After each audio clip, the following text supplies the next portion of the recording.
London, 1888. Rain lashed against the workshop window. Dr. Victor Morton, eyes wild with fever, tightened the last screw on the ornate grandfather clock. His journal lay open, ink smeared with frantic haste. Tonight I end the tyranny of death, he wrote, but I fear I trap something far worse. He inserted a bone-white key into the clock's face, the tick of the clock hand resonating like a heartbeat. A low hum filled the room as the clock chimed midnight, the sound almost hungry. The journal ended abruptly after a splatter of ink, the rest of the pages eerily blank. The old Morton manor felt heavy with the weight of generations past, shadows clinging to every corner. The Morton family huddled around their grandfather's will, their faces etched with a mixture of grief and anticipation. The lawyer cleared his throat. The grandfather clock, he began, is to remain wound at all times. Failure to do so will result in... He paused, peering at the faded script. Unforeseen consequences. The Morton family chuckled, dismissing it as an old man's eccentricity.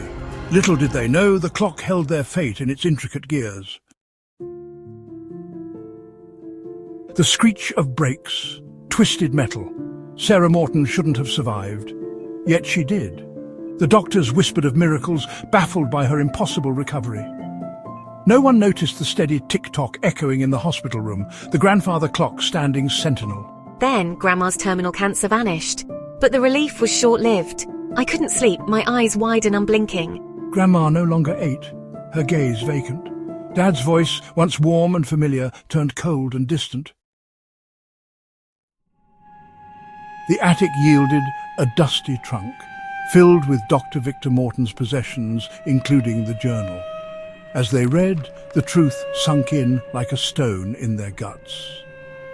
The clock wasn't stopping death. It was trapping it, feeding on something else instead. Their lives.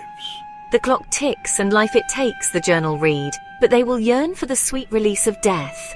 They weren't dying, but they weren't living either, existing in a horrifying in-between. 72 hours.